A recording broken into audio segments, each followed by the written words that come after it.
अपने माता पिता के पैर छूने में जिन्हें शर्म आती है, यश कीर्ति भी उनके पास आने में शर्माती है। क्या बोला? अपने माता पिता के पैर छूने में जिन्हें शर्म आती है, यश कीर्ति भी उनके पास आने से शर्माती है। ये तो पक्का है। जो विनय नहीं कर सकते हैं, सेवा नहीं कर सकते हैं, अपने से जो बड़े हैं उम्र में, ज्ञान में, उपकार में, चारित्र में,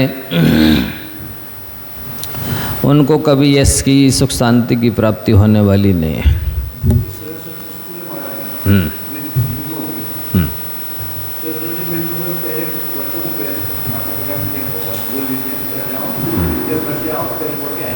हाँ,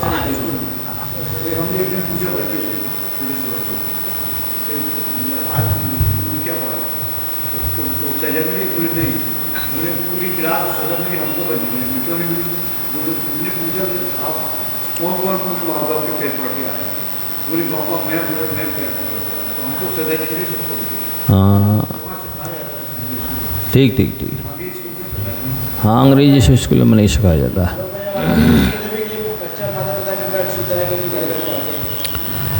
ये संस्कार तो होने ही चाहिए, सभी को देने चाहिए संस्कार, शिक्षा देनी चाहिए बच्चों के लिए। दादा दादी हाँ वो बोले अपने मम्मी पापा के चरण छुओ, मम्मी पापा बोले हम दादा दादी के चरण छुओ, ये शिक्षा मिलनी चाहिए। हाँ, जो बाल्यावस्था में संस्कार दे दिए जाते हैं वो स्थायी होते हैं।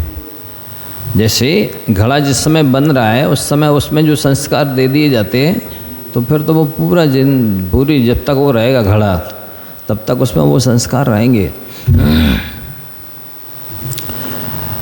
ये है, इसलिए ये शिक्षा आजकल नहीं मिल रही अंग्रेजी स्कूलों में, तो बच्चे बिल्कुल सभ्यता योग्यता उनमें आ ही नहीं रही, क्योंकि विनय से ही विद्या आती है, विनय से ही सारे गुण आते हैं।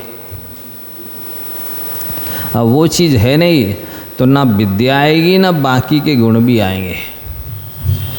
नहीं, बाकी में शर्म आती है उनको चरण छूने में, जबकि व्यसन कर्म में शर्म नहीं आ रही उनको, कुकर्म करने में शर्म नहीं आ रही, उद्दंडता करने में शर्म नहीं आ रही, नखरेबाजी करने में शर्म नहीं आ रही, अभक्ष भक्षण करने में शर्म नहीं आ रही। जो अन्याय अनीति हैं शर्म तो उनको करने में आने चाहिए, गलत काम करने में। सो गलत काम करने में शर्म नहीं आ रही, अच्छे काम करने में शर्म आ रही है। ये उल्टा हो गया है बिल्कुल। फिर लिखते हैं मरने के बाद तुम्हें भुला ना दिया जाए, इसके लिए दो में से एक काम जरूर करो। या तो पढ़ने लायक कुछ लिख जाओ या फिर लिखने लायक कुछ कर डालो, तभी आप लोग आपको नहीं भूलेंगे। क्योंकि कृति को देख करके कृतिकार की याद आ जाती है। कोई कृति आपकी होगी तो लोग कृतिकार को याद करेंगे कि ये कृति किसकी है, उसके निमित्त से आपको याद किया जाएगा, वरना कोई किसी को क्यों याद करेगा। हैं, अच्छे अच्छे भुला दिए जाते हैं, वो तो कृति की वजह से कृतिकार याद रखा जाता है। इसलिए या तो कुछ ऐसा लिख जाओ कि लोग पढ़ें, या फिर ऐसा कुछ कर जाओ कि लोग सीखें। पढ़ने लायक कुछ लिख जाओ या लिखने लायक कुछ कर जाओ, ऐसा है।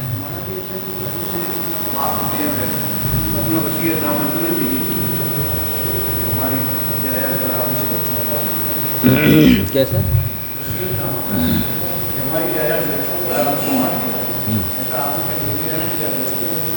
ऐसा है, उसके पहले ही कर देना चाहिए।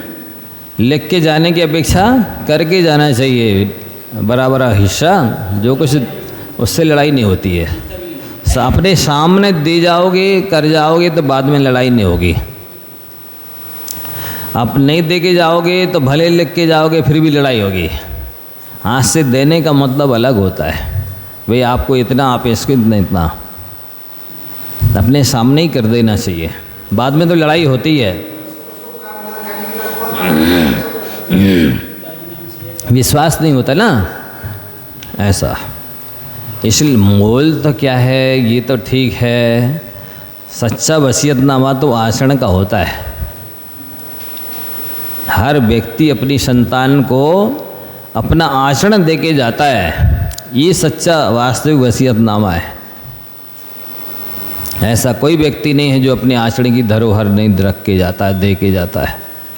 लेकिन ऐसे बहुत कम लोग होते हैं समझदार, जो इस तरह से आचरण करते हैं कि भाई हमको देखकर बहुत सारे लोग जी रहे हैं, सीख रहे हैं, चल रहे हैं, हमारे पीछे हैं, तो हमको अच्छा आचार विचार रखना चाहिए, अच्छे कर्तव्य करना चाहिए, जिससे ये लोग भी सीखें। आचार्य महाराज इस बात का ध्यान रखते थे। वो जब तक शक्ति रही तो खड़े होकर समय करते थे। उनसे कहा आचार्य श्री बैठ के समय भी की जा सकती है। बोले हम बैठ के करेंगे तो शिष्य लेट के करेंगे, इसलिए वे भी अच्छे से करें तो हम अच्छे से करें। वो अच्छे से करते थे हर काम, देख देख करके सीखते थे। और वो संस्कार एक बार पड़ जाते हैं फिर नहीं छूटते, जाने के बाद भी नहीं छूटते। जैसे मान लो हम लोग को सुबह से आचार्य महाराज स्वयंभू स्तोत्र पढ़ते थे, जितनी भक्तियाँ करते थे, जो पाठ सामयिक वगैरह करते थे, वो हम लोग के नेचर में ही, चर्या में आ गया, अब नहीं छूट सकता। जैसी चर्या वो करते थे, जो जो पाठ वगैरह वो सब देखते रहे, सुनते रहे, तो वो हमारी चर्या में भी सम्मिलित हो गया, आत्मसात हो गया। वो सब अपने आप रोज होते ही है। अब आचार्य महाराज नहीं भी हैं तब भी वो हो रहा है, होता है। ये फर्क पड़ता है, क्योंकि वो हमने देखा तो हमारे सेट हो गया तन मन में, ये करना है। भले उससे कम भी करें तो भी चलेगा, लेकिन नहीं, अब वो आ गया रूटीन में, दैनिक चर्या में, तो वो आवश्यक सारे होते रहते हैं। इसलिए व्यक्ति को अच्छे आचार विचार रखने चाहिए, आवश्यक करते रहना चाहिए, जिससे उनके जो छोटे भाई भी सीखते हैं, बेटे भी सीखते हैं, नाती पोते भी सीखते हैं, और अड़ोस पड़ोस के लोग भी सीखते हैं। अच्छा आचरण भी सीखते हैं और बुरा आचरण भी सीखते हैं। तो ये धरोहर अच्छी दे के जाना चाहिए। आज इस बात का विचार नहीं कर रहे लोग। वो अय्यासी करना उनको, दुनिया चाहे बिगड़े चाहे कुछ भी हो, अपना प्रमाद नहीं छोड़ते हैं, अपना अज्ञान नहीं छोड़ते हैं, अपनी बुरी आदतें लतें नहीं छोड़ते हैं।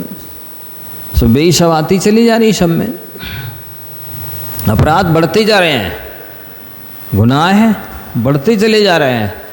अब जब गुनाह करोगे तो वे कर्म उदय में भी आएंगे, सोदय में भी आ रहे हैं। अनेक तरह की परेशानियां भी खड़ी हो रही हैं, समस्याएं, क्या कर सकते। जब आपको कोई काम भी नहीं है फिर भी आप मंदिर नहीं आ पा रहे, स्वाध्याय में क्लास में नहीं आ पा रहे, बैठे हैं, सो रहे हैं, दोपहरी चल रही, तो ये अविवेक नहीं है। जब आप नहीं आएंगे तो बाकी आपसे नीचे रहने वाले कैसे आएंगे। अड़ोस पड़ोस में आसपास मंदिर की संत भवनों के रहते हैं, फिर भी नहीं सोच पाते हैं, नहीं आ पाते हैं, क्या कहें। तो ऐसा अवश्य अपने जीवन में कुछ कर लिख के जाना चाहिए, अथवा कुछ लिखने लायक करके जाना चाहिए। आत्मकथा ना लिखो तो दूसरे ही आपकी कथा लिखे, ऐसा। और गांधी जी कहते ही थे, मेरा जीवन ही मेरा संदेश है। आप लोग पढ़ते हैं, हे गुरुवर शाश्वत सुख दर्शक, यह नग्न स्वरूप तुम्हारा है, जग की नश्वरता का सच्चा दिग्दर्शन करने वाला। मतलब मुनि मुद्रा, मुनि शब्दों से उपदेश ना भी दें तब भी उनकी मुद्रा, उनकी दिनचर्या ही उपदेश देती रहती दिन भर, कि भाई ये जग सारा नश्वर है, अर्थात वियोगशील है, सब छूट जाएगा, सब यहीं रह जाएंगे, सब नष्ट हो जाएगा, मर जाएंगे, बिछुड़ जाएंगे, इसलिए इसके पहले ही इनने सब कुछ छोड़ दिया है। नहीं क्यों छोड़ते?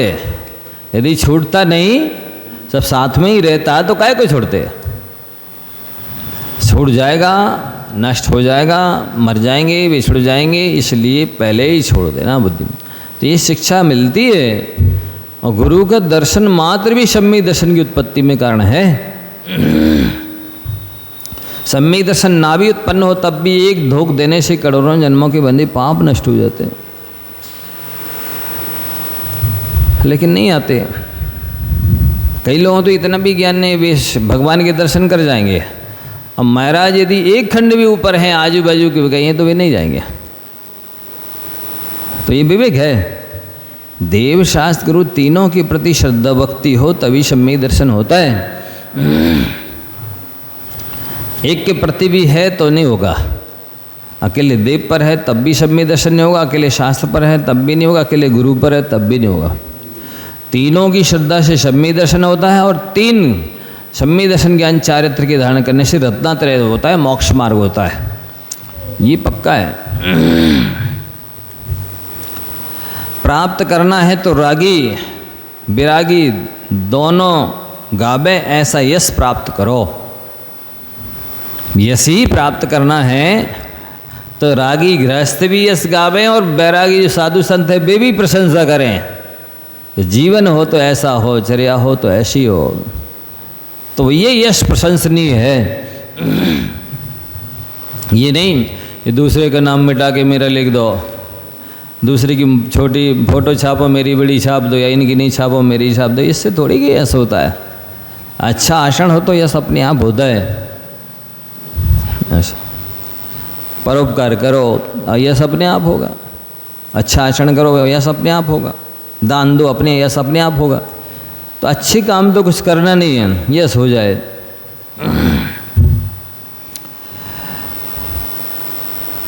अकीर्त्या तप्यते चेता तस्मात् कीर्तिम समर्जयेत।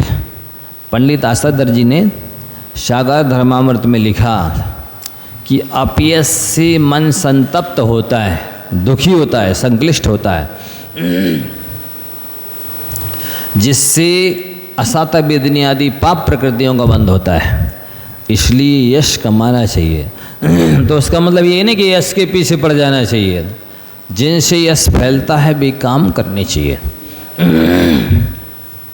ऐसा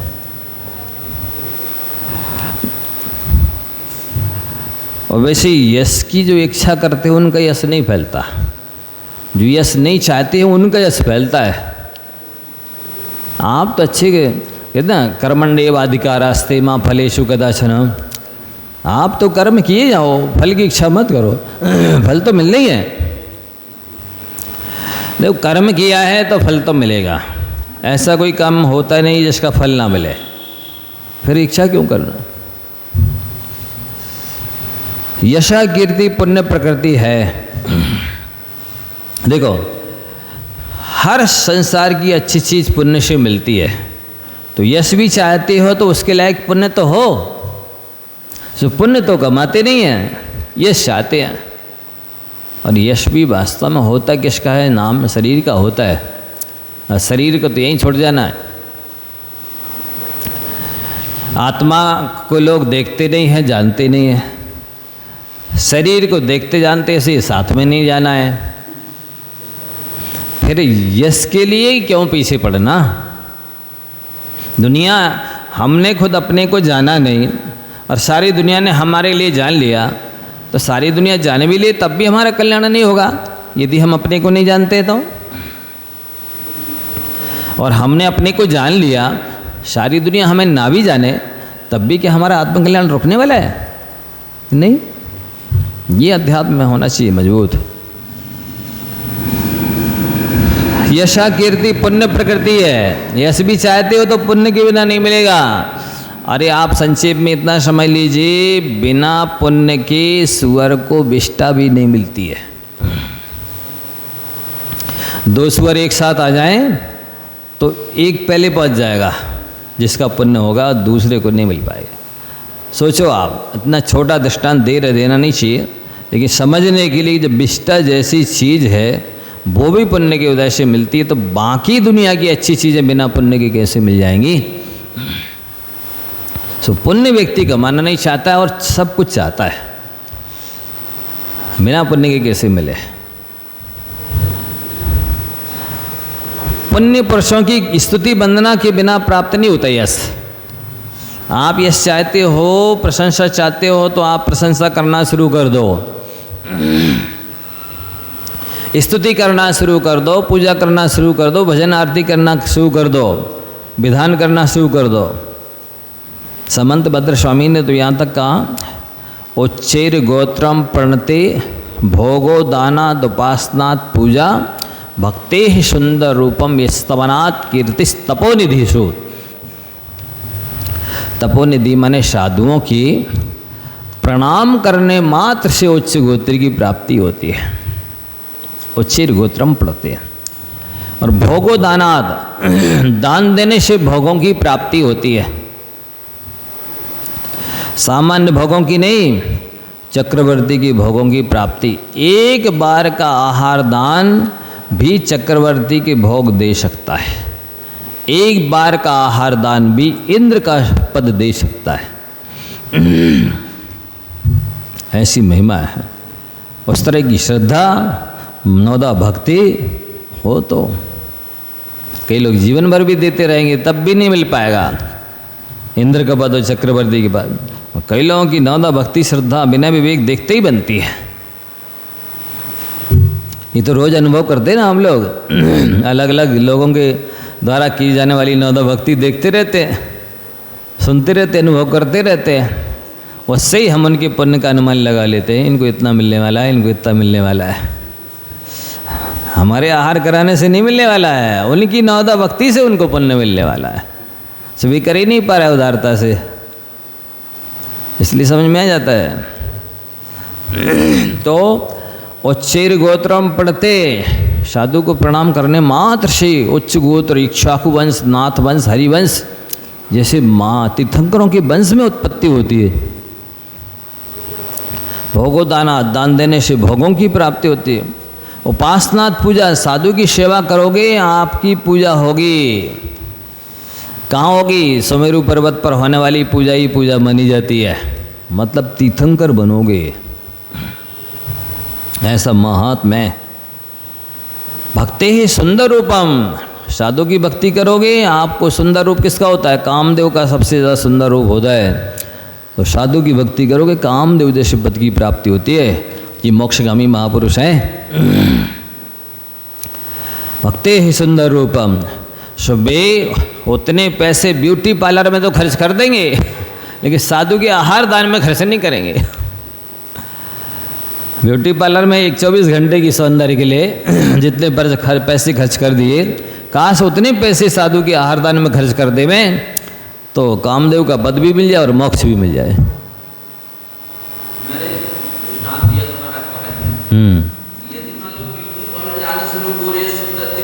हाँ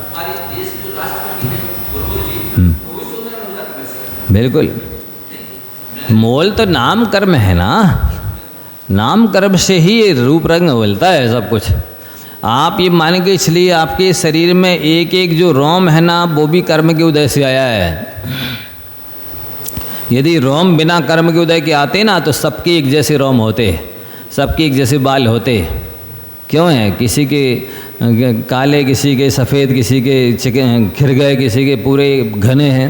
क्यों है ऐसा? ये कर्मोदय से है।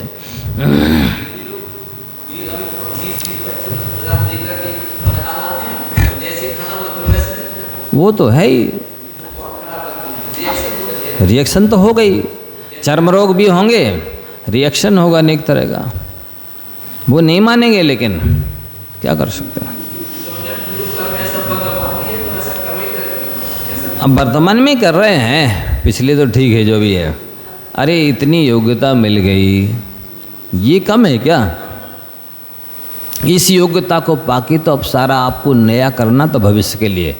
अब जो कुछ भी आप कर रहे हो वो आपका पुरुषार्थ माना जाएगा, और नहीं कर रहे तो वो आपका प्रमाद माना जाएगा।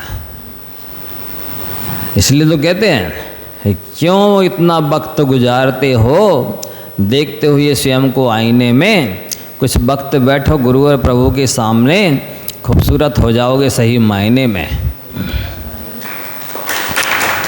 लेकिन नहीं बैठते वे, टाइम नहीं है।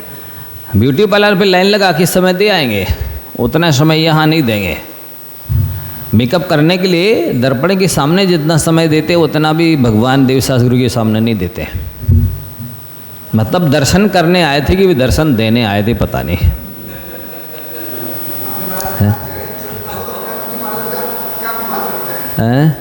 वही बोला ना हमने कि वाकई में मुस्कुराने से चेहरे की सैकड़ों गुनी सौंदर्य बढ़ जाता है, फिर भी लोग मुंह लटकाने से बाज नहीं आते। ऐसा है। तो अब आपको समझ में आया कि यश भी पुण्य कर्म के उदय से प्राप्त होता है। तो यश चाहते तो भी पुण्य करना है, सुख चाहते तो भी पुण्य करना है, फैसिलिटी चाहते तो भी पुण्य करना है, जो कुछ भी चाहते वो सब के लिए पुण्य चाहिए। बिना पुण्य के कुछ नहीं मिलने वाला। मार्केट में जाइए, जेब में पैसे हैं तो कुछ मिलने वाला है, बिना पैसे की मार्केट में सीधी सी बात है, नहीं मिलेगा।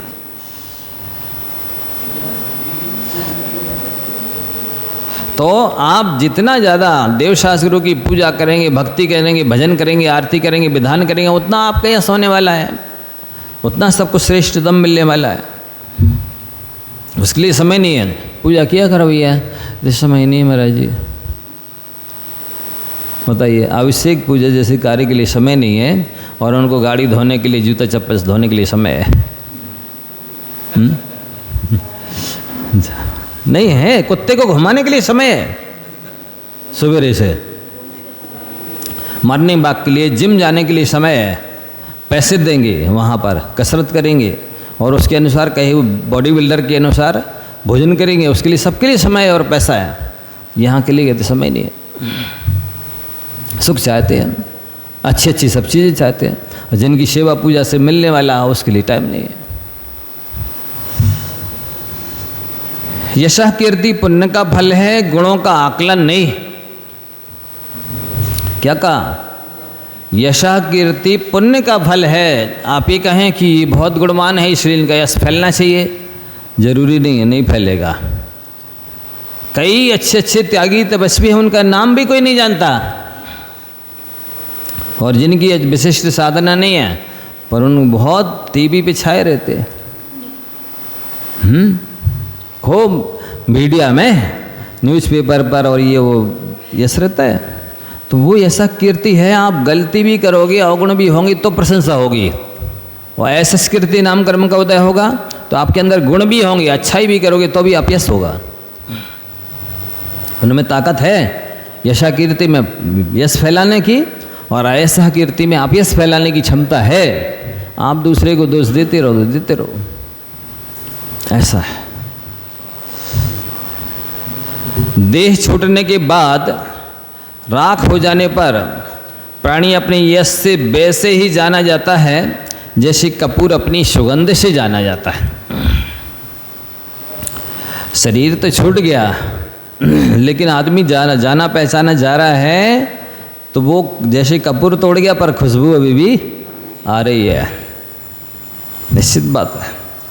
अभी कहा ना कि कृति से कृतिकार की याद आती है ना। आपने कुछ अच्छा किया है तो उसको देखकर लोग याद करेंगे, नहीं किया है तो तीर्थंकरों के नाम नहीं याद सब लोगों को, 24 तीर्थंकरों के। वर्तमान की 24 के नाम याद नहीं है, भूत की तो छोड़ो हैं, और भविष्य की तो और ही छोड़ दो। ऐसा जो 3 लोग के नाथ हैं उनको भी लोग उनको नहीं जानते।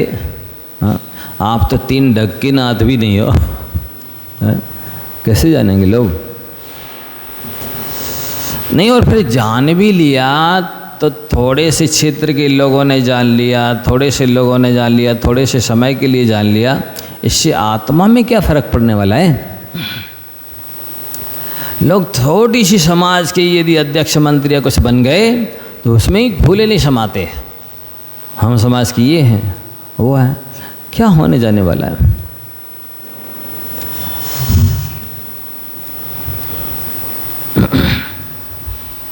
बड़े आदमियों का नाम फैलने से जितने फायदे हैं उतनी ही मुश्किलें भी हैं। तो पक्का है, जितनी बड़ी ढोल होगी उतनी बड़ी पोल भी होगी। जितना 100 सगी और 100 दुख।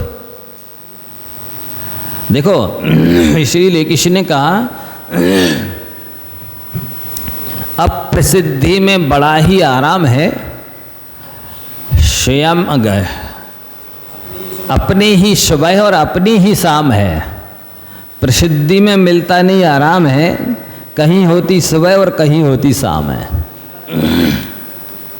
बिल्कुल, अब प्रसिद्धि में बड़ा आराम है और प्रसिद्धि में मिलता नहीं आराम है।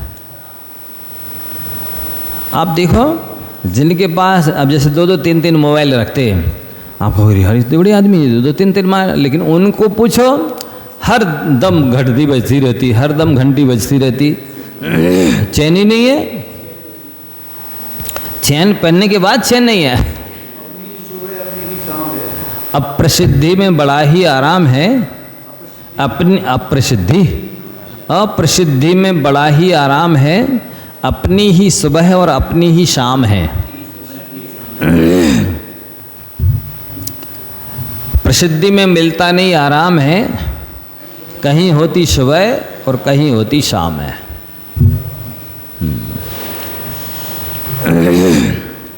और फिर आप देखो चक्रवर्ती जो 6 खंड के अधिपति हैं, महापुरुष हैं, शलाका पुरुष हैं, जब उनकी भी प्रशस्ति मिट जाती है। भरत चक्रवर्ती ने दूसरे चक्रवर्ती की प्रशस्ति मिटा करके अपनी प्रशस्ति लिखी थी। बताइए कैसी विचित्र होती है कसाय। उनको उस समय उनका ज्ञान काम नहीं करता, वो ये नहीं सोच पा रहे जैसे हम दूसरे की मिटा रहे हैं दूसरा आके हमारी भी मिटा देगा। भाई उसको भी तो अपनी प्रशस्ति लिखनी है, तो आपकी मिटा के ही लिखेगा वो भी। ऐसा है।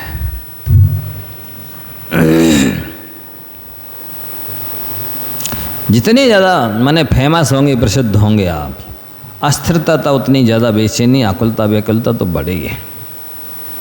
फिर वो मिलने आ रहे हैं, फिर वो मिलने आ रहे हैं, अथवा फिर वहाँ का बुलावा आ रहा है, फिर वहाँ का बुलावा आ रहा है, फिर वहाँ का बुलावा आ रहा है। शांति से तो नहीं बैठ पाएंगे आप। लगता अवश्य है हमको लोग चाह रहे हैं, बुला रहे हैं, पूछ परख हो रही है, लेकिन सुख शांति नाम की चीज़ नहीं होती है। मोही जीव अच्छा मानते हैं, अज्ञानी जीव। अरे जो शांति प्रिय होते हैं ना, उनको तो घड़ी के सेकंड के कांटे की टिक टिक की आवाज़ भी डिस्टर्ब करती है। क्या कहा? जो शांति प्रिय संत साधक होते हैं उनको घड़ी के सेकंड के कांटे की टिक टिक भी डिस्टर्ब करती है। इतना नीरव, रव माने शब्द से रहित, नीरव स्थान चाहिए, समय चाहिए, एकांत शांत। वो उसमें योगी भक्ति में आता है ना कि कैसा है, नरक पतन से भीत हुए हैं, जागृत मति हैं मथित हुए, जनन मरणमय सत सत रोगों से पीड़ित हैं व्यथित हुए। बिजली बादल सम निकलना, बिजली बादल सम वैभव है, जल बुध बुध सम जीवन है, यों चिंतन कर प्रशम हेतु मुनि वन में काटे जीवन है। इतना अद्भुत लिखा है पूज्य स्वामी ने कि नरक पतन से भीत हुए, नरक में जाने से गिरने से भयभीत हैं, जागृत मति हैं, सावधान हैं, मथित हुए चिंतन मनन करते रहते हैं। और क्या सोचते हैं? बिजली बादल सम वैभव है, जैसे बिजली चमक कर नष्ट हो जाती है, ऐसी विभव है। और बादल हैं, कुछ देर के लिए तो बहुत सुंदर नगर सा बस जाता है, और जैसी थोड़ी सी हवा का झोंका आता है सब तितर बितर हो जाते हैं। बिजली बादल समविभव है, जल बुद्ध बुद्ध सम जीवन है। जल का बबूला होता है ना, जल में बबूला उड़ जाता है, बहुत अच्छा लगता है देखने में, ट्रांसपेरेंट रहता है, उस जल के बबूले में चेहरा भी दिख जाता है। लेकिन किस क्षण नष्ट हो जाएगा, कहाँ से कहाँ तक जाएगा वो बबूला, ऐसा जीवन है। जल बुद्ध बुद्ध सम जीवन है। फिर लिख रहे हैं, यूं चिंतन कर प्रशम हेतु, ऐसा विचार करके शांति के लिए मुनि वन में काटे जीवन है, जंगलों में जीवन बिताते हैं। समझ रहे हैं, जंगलों में जीवन बिताते हैं, एकांत में शांति है जहाँ पर। वो जब सभी संसार शरीर भोगों के बारे में विचार करते हैं और ध्यान में लीन हो जाते हैं, तब के लिखा है, यों चिंत निज में थिर भय अकथ तिन अकथ जो आनंद लहो, सो इंद्र नाग नरेंद्र वाह मेंद्र के नाही कहो।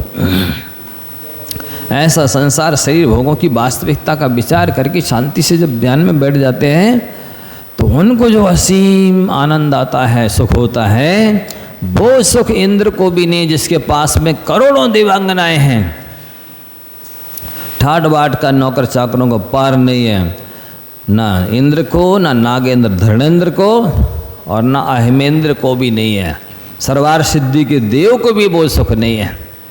जो आरंभ परिग्रह विषय के शाय के त्यागी निर्विकल्प साधु की जो आनंद होता है,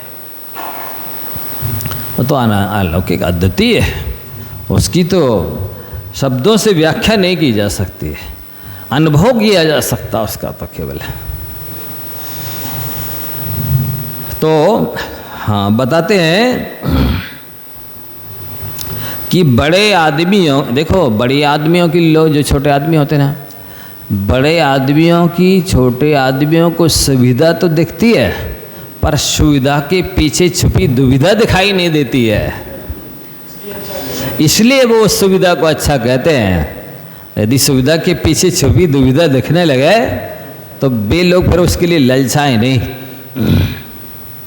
लेकिन भावुकता का बोध बिना अनुभव के नहीं उतरता है, ये पक्का है। जब सिर पे बीत जाती है ना, तभी समझ में आती है। हाँ, देखने में अच्छे लगने वाले वो टाइल्स हैं ना, वो उसको ना टाइल्स अलग करेंगे क्योंकि देखने में अच्छे लग रहे हैं, भले घुटने खराब हो जाए, और ना वो स्टैंडिंग किचन, खड़े होकर के भोजन बनाने वाली किचन, उसने घुटने और कमर दोनों खराब कर दिए, लेकिन वे नहीं सुधरेंगे। अभी तो बनवाया हमने, करोड़ों रुपए लगे हैं इस बिल्डिंग को बनवाने में, और आप कह रहे अब इसको मिटा के नीचे बैठ के बनाने वाली बना लो किचन। हम तो महाराज जी स्टूल रख लेते हैं या चप्पल पहन लेते हैं, ऐसे करेंगे, लेकिन क्या होगा, कितनी देर बैठेंगे इसे? 6-6, 8-8 घंटे खड़े रहना है, स्वाभाविक है कमर घुटने खराब हो ही जाना है। लेकिन वे सुधरते नहीं, संभलते नहीं, मानते नहीं, जान तो जाते हैं, अब बैठते नहीं मनता, क्योंकि वैसी हैबिट बन गई है खड़े होने की। तो यदि बड़े आदमियों की सुविधा के साथ साथ उसके पीछे छुपी दुविधा दिख जाए तो लोग उस सुविधा के लिए ललचाएं नहीं। जो आदमी अपनी प्रशंसा के भूखे होते हैं, वे साबित करते हैं कि उनमें योग्यता नहीं है। प्रशंसा के भूखे योग्यता के कंगाल होते हैं। प्रशंसा के भूखे योग्यता के कंगाल होते हैं। वस्तुतः जो प्रशंसनीय होते हैं वे ये प्रशंसा चाहते नहीं, जिन्हें आभार भी भार लगता है वे प्रशंसनीय होते हैं। कोई यदि आभार प्रदर्शन करे तो भी भार लगता है कि नहीं नहीं, ये तो एहसान सा ला दिया मेरे ऊपर।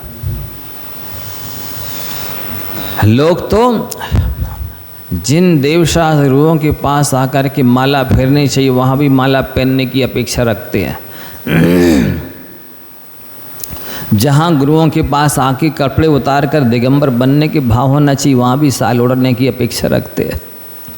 हाँ? जहाँ आकर के पूजा करनी चाहिए वहाँ भी सम्मान की अपेक्षा रखते हैं। जहाँ गुरुओं की आकर के प्रशंसा करनी चाहिए वहाँ भी वो प्रशंसा चाहते हैं। इसका मतलब ये है कि उनकी होनहार खराब है।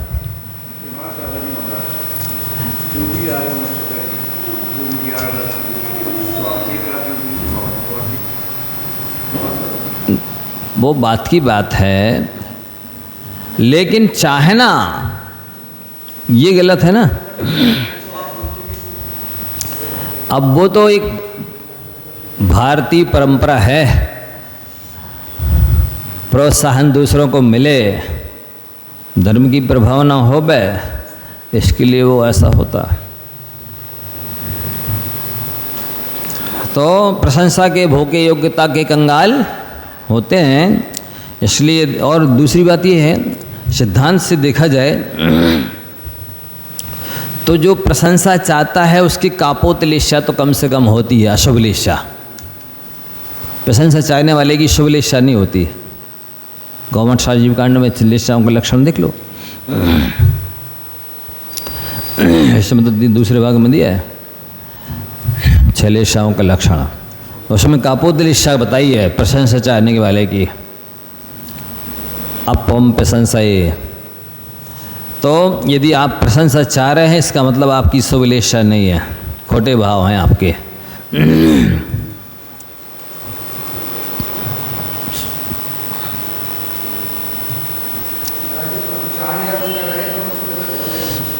देखो, चाह नहीं रहे हो तो कोई प्रशंसा करे तब भी सिर नीचा हो जाना चाहिए। ऐसा तो नहीं हो जाना देखो मेरी प्रशंसा हो रही है।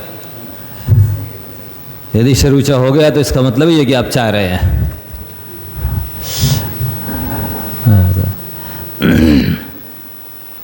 बाह्य प्रसिद्धि के प्रसंगों से दूर भागने वाला ही ब्रह्म ज्ञानी होता है। सही आत्मज्ञानी कौन है? जो बाह्य प्रसिद्धि के प्रसंगों से दूर भागता है। यदि प्रसिद्धि की कामना है तो आत्मसिद्धि तो नहीं होगी। और विशेष रूप से ध्यान देने की बात यह है, प्रशंसकों से निज को ना आको, स्वयं में एक बार झांको। लिबास कोई न सुखी बनाता, कमी स्वयं की यदि न हटाता। कोई प्रशंसा कर रहा है तो उसकी प्रशंसा सुनकर आप अपने व्यक्तित्व का आकलन मत करो। क्यों?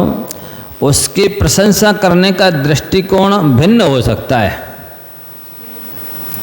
वो इसलिए आपका सम्मान कर रहा है या प्रशंसा कर रहा है कि उसको और भी आपसे काम लेना है और दान निकलवाना है, अथवा इसलिए प्रशंसा कर रहा है कि जिससे आप हमारे बन जाओ, काम में आओ भविष्य में। कोई स्वार्थ सिद्ध करना है उसे, इसलिए प्रशंसा कर रहा है। अथवा प्रशंसा कर रहा है पर उसको प्रशंसा करने की योग्यता है ही नहीं। इसलिए कहा है कि मूर्ख की प्रशंसा की अपेक्षा ज्ञानी की निंदा अच्छी है। मूर्ख का गुरु बनने की अपेक्षा ज्ञानी का शिष्य बनना अच्छा है। तो वो मूर्ख हो सकता है, प्रशंसा कर रहा है तो उद्देश्य कुछ भी हो सकता है। पर आप निज को, स्वयं को स्वयं में एक बार झांको कि जो सामने वाला कह रहा है वैसी योग्यता मेरे पास है, वे गुण मेरे पास हैं, या और बढ़ाने की आवश्यकता है। क्योंकि लिबास कोई ना सुखी बनाता, कोई भी भेष किसी को सुखी नहीं बनाता। साधु बन जाने मात्र से सुख नहीं होता। यदि आप सामाजिक झंझटों में, दुनियादारी की चक्कर में पड़े हो तो साधु बनने के बाद भी शांति नहीं मिलेगी। आप साधु बनकर के साधुता होगी तो शांति मिलेगी। इस पद के लायक काम करेंगे तो सुख शांति मिलेगी। और साधु बन जा करके दुनियादारी के कामों में लगे, ख्याति विजय लाभ में, तो अनेक झंझटें हैं। राज समाज महाअग कारण बैर बड़ावन हारा।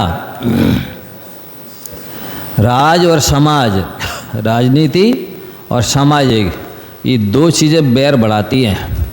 सामाजिक झंझटों में पड़ जाओ, अभी कहने लगे ये तुम्हारे मंदिर में ऐसा होना चाहिए, ऐसा मत करो, अब भी दो ग्रुप खड़े हो जाएंगे। एक कहेगा नहीं महाराज जैसा कह रहा है वैसे होना चाहिए, दूसरा कहेगा वाह हमारी परंपरा चली आई है, हम कैसे मिटाएं इसको,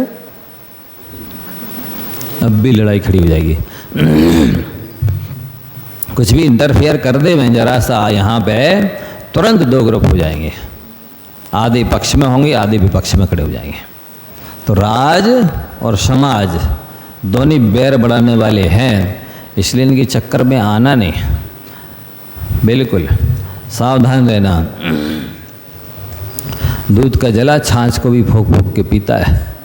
जो समझदार होता है ना वो बहुत सावधानी से चलता है। ये तो कहेंगे महाराज मेरे पास 10-5 करोड़ रुपया है, आप कहीं लगवा दीजिए, और महाराज आ गए लोग महंगे, ठीक है भैया ये दे रहा है 10-5 करोड़ रुपये, चलो ठीक कुछ बनवा दो अपने नाम से या कुछ भी, अब पड़ गए 99 के चक्कर में, बस अब उतने से काम तो होना नहीं है, इतने ही दे रहा है, अब इनको बुलाओ भाई जी काम होने जा रहा है, आप भी अपना सहयोग दो। महाराज जी आते हैं हम विचार करके, बेटा से पूछा है गया सो गया। अब सामायिक में चिंतन करो और किससे बोलें, अब जो दे दे इसमें बस गए काम से। 99 का चक्कर है ये, है होने नहीं है सो कभी।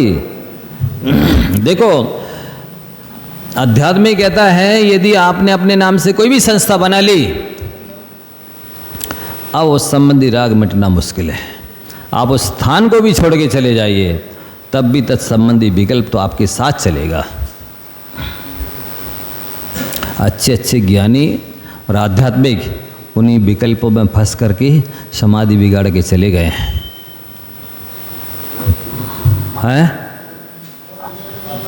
हाँ बहुत बड़े ज्ञानी जिनकी सैकड़ों शास्त्र छपे जिनके नाम से, जिनने व्याख्या की है, प्रवचन किया है, बड़ी ऊंची आध्यात्मिक की चर्चा A1 क्वालिटी की, ऐसे लोग उस संस्था की और पुस्तकों की छपवाने के चक्कर में समाधि बिगाड़ के चले गए। हाँ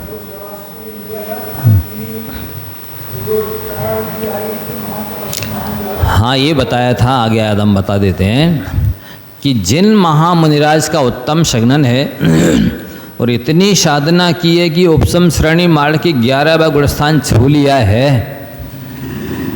वे मुनि महाराज भी नीचे गिर करके और मर करके नरक निगोद में भी चले जाते हैं और अर्ध पुद्गल परिवर्तन तक भटकते रहते हैं, अनंत जन्म मरण करते हैं। और जिनको दुर्लभ तक आहारक रिद्धि हो गई है वे मुनि भी मर करके अग्नि कायक और वायु कायक भी बन जाते हैं। दुर्लभतम लाखों करोड़ों मुनियों में एक को होती आहारक रिद्धि, करोड़ों में ऐसे साधु भी मर के अग्नि कायक वायु कायक हो जाए, हम सब कहाँ लग रहे हैं।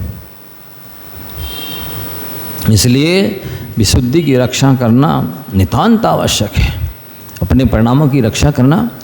और ये भी लिख रहे हैं कि